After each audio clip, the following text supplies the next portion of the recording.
Ano ko, isang gabi lang ata yun na-confine yung husky na yun. 10,000 din O, eh. diba? Ito, nagkasakit yan, akala epilepsy.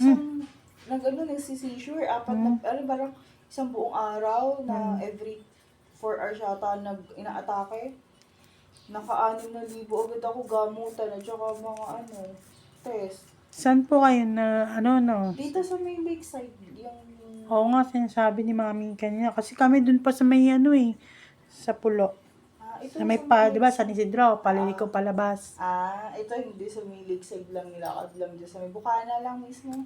Meron pala dun. Tapos pwede mo pa siyang i-chat. Kunyari, naging mo na siya. Hmm. Dead doctor na nung So, i-chat mo lang kung ano-ano. I-assist ka niya. Yun nga lang, meron siya mga na laboratory na sa labas ginagawa. Ay, mahirap. No. Sa pulo. O yun, Sa baka... Oasis niya binabato. Oasis. Sa pulo din yun sa amin. Diba pulo yun? Yung sa may San Isidro? Sa may gasolinahan doon. So, may mahogany? Papuntang Mahogany. Pero yung kanto lang. Yung kanto lang. Nice din. Pero yung kaya nakasurvive yung lalaki ko ng parbo, inuwi ko yun. Ako, doon. Mahirap pag i-confine mo yun.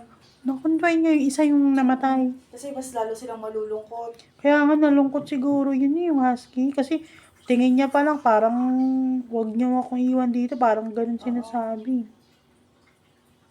Yun din yung talagang kailangan mo lang sa bahay. Monitor lang. Tapos kausapin.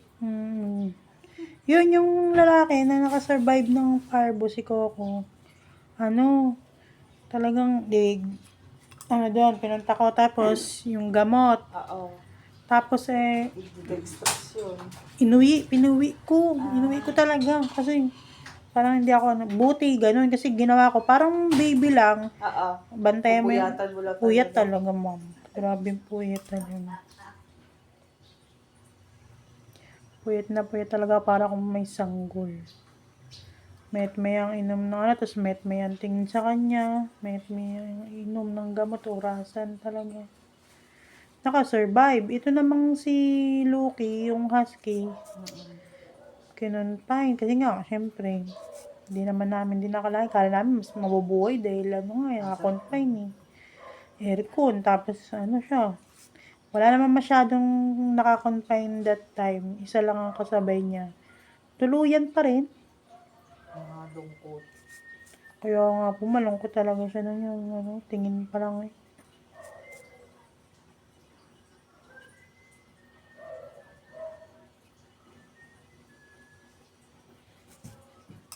Nagsisisi nga kami. Kinonfine pa. Dati inuwi na lang, sabi ko.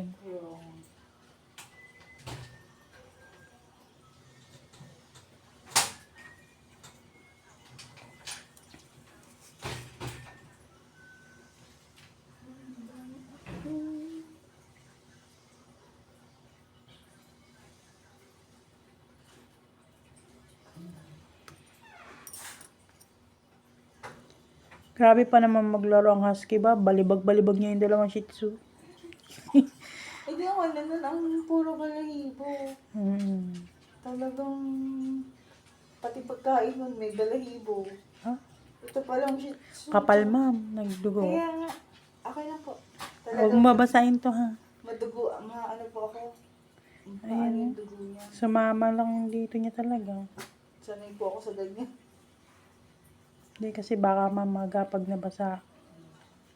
Pag nagdugo niya. Maano din po yung balat ko.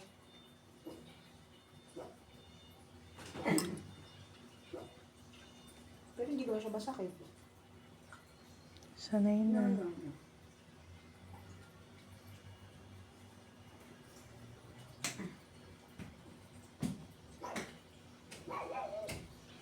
Naiiwasan ko kasi magduguan at pag napasukan ng tubig. Ayaw po naman. Mamamaga.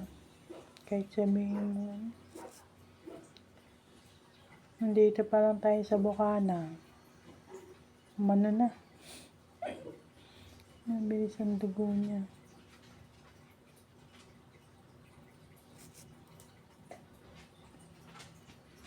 Bine-blur ko to sa ano. Ina-upload ko po kasi sa TikTok. Ay, sa TikTok, sa ano, YouTube. YouTube po. Hmm. Mga ka-ingrown. Puro Sa yun. Davao. Ay, grabe naman yun, ma'am. Satisfying pag pinapanood mo. Oo, kaya, pero mali yung ginagawa niya na yung iba ha.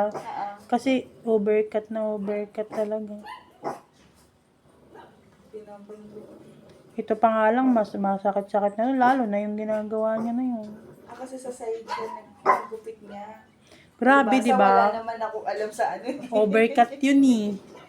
Kaya siraan ko. Kaya nga ang ginagawa ko, ito talagang pinangkakat ko. Gawang manipis lang kain. Pag makapal talagang kain, kawawa talaga. Sira talaga ang kuko. Tsaka yung mga ipag-ibang bansa mga Thailander ata. Oo. Pinapanood ko eh.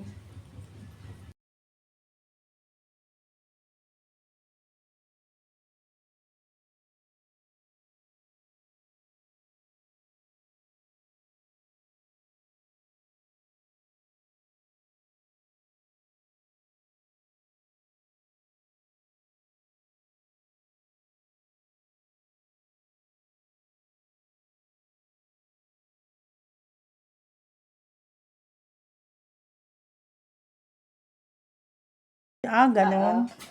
Sige ka ko. Pag may time naman ako, aano ko rin yan. Patulang ko rin yan. Diyan ka lang. Kasi may mga kuko talaga, ma'am. Ito, medyo hindi mo naramdaman. Pero sa iba, ma'am, gupit pa lang, sensitive na. Yung maano. Oo. Baba, huwag kang baba. Diyan lang ka. Mamaya, tatawag na si mama. Iihi ka? Lalabas ikaw? Tatawag na si mama. Ganyan siya pag nagpapalabas. Mamaya, nakaasikaso ka kay ate. Jesus, galit. Mamaya lalabas. Naihi.